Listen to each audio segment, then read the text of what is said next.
Ever feel like your productivity just completely falls off a cliff right after lunch? Well, you are in the exact right place. Welcome to This Explainer.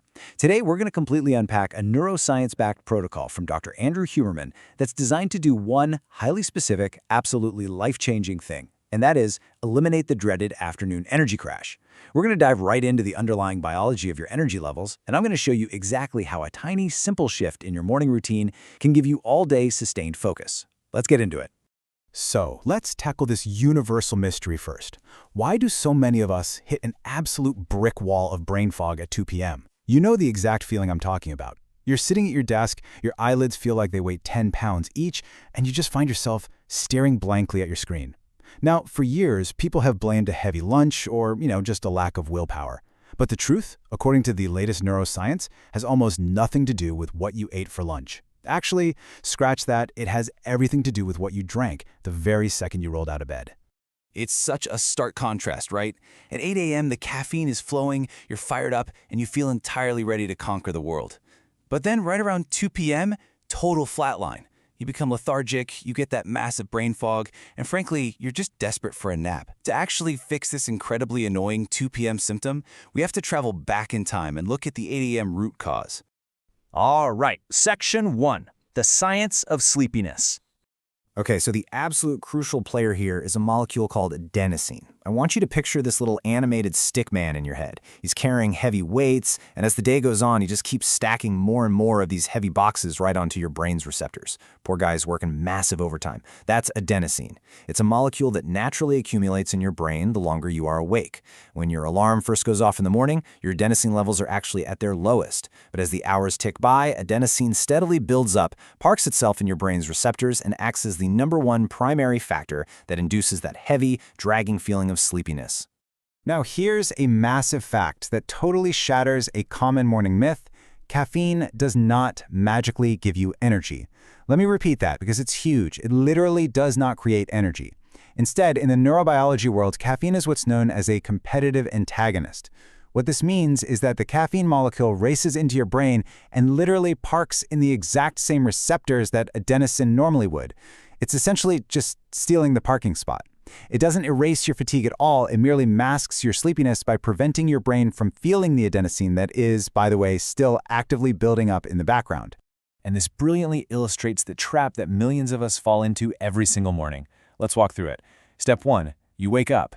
You actually still have a tiny bit of residual adenosine from the night before that just hasn't cleared out yet. Step 2, you stumble into the kitchen, practically zombie walking, and drink coffee immediately.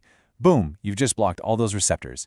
Step 3, throughout the entire morning, adenosine is silently building up, just waiting in the wings. Then, Step 4, early or late afternoon hits, the caffeine naturally wears off and gets dislodged from those receptors, and suddenly that massive backlog of adenosine boxes your little stick man has been carrying hits your brain all at once. It's an absolute avalanche of sleepiness. And there it is. That is your 2 p.m. crash. So what's the fix? Well, the solution is surprisingly simple. As Dr. Andrew Huberman, a neurobiology professor at Stanford School of Medicine, points out, I purposely delay my caffeine intake to 90 minutes to 120 minutes after I wake up. By making this one highly specific adjustment to your morning timeline, you can completely rewrite your energy levels for the entire rest of the day. Moving on to Section 2, the 90-minute delay protocol. So here is your brand new biological morning sequence. Instead of reaching for that mug immediately, you wake up and step right into forward ambulation. You get sunlight in your eyes, you hydrate with water and a tiny pinch of sea salt. You wait a total of 90 to 120 minutes from the very moment you opened your eyes, and only then do you finally drink your caffeine. Let's break down exactly why these specific actions are so incredibly powerful to do during that waiting period. Because while you wait for that coffee, you aren't just sitting around being tired and miserable. You're actively priming your entire nervous system. Think about it this way. When you take a walk, and by the way, forward ambulation is just a fancy nerd-speak way of saying go take a walk, generating your own forward motion creates what scientists call optic flow. That's just visual images passing by your eyes. This has an incredible biological property of lowering neural activity in your amygdala, which actively reduces early morning anxiety.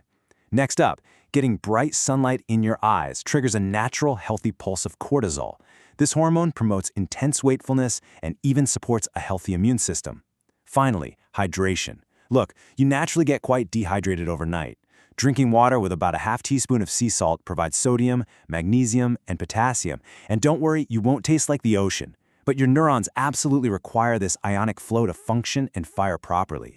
So by engaging in these specific behaviors, the walking, viewing sunlight, and hydrating, and holding off on the caffeine, you are giving your body the necessary time to naturally clear out that remaining residual adenosine from the night before. You're waking up your system using your own biology, rather than relying on a chemical to just mask the fatigue. You aren't setting that trap for later in the day. Which brings us to Section 3, your sustainable energy arc. When we actually track 2 p.m. energy levels based on different morning routines, the results are literally night and day. If you drink instant coffee the very second you wake up, your afternoon energy is totally tanked. It's at the lowest possible point because of that adenosine avalanche we talked about earlier. If you drink absolutely no coffee at all, you sit right there in the middle. But by delaying your caffeine intake by just 90 minutes, your afternoon energy levels remain incredibly high. Delaying caffeine completely optimizes the relationship between adenosine and wakefulness.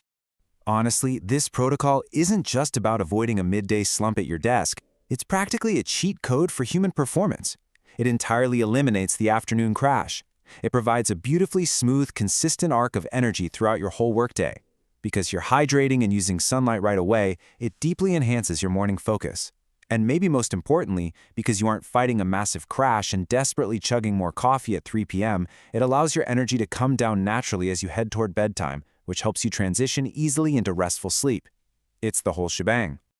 So I'm going to leave you with this final provocative thought. The science here is absolutely clear, and the power is entirely in your hands. Are you ready to stop fighting your own biology? Are you ready to finally conquer that afternoon crash and change your morning routine starting tomorrow? Try delaying your coffee by just 90 minutes. Get some sunlight, hydrate, and just see how much more you can accomplish. Thank you so much for joining me on this explainer, and hey, here is to a highly focused, totally crash-free afternoon. Catch you next time.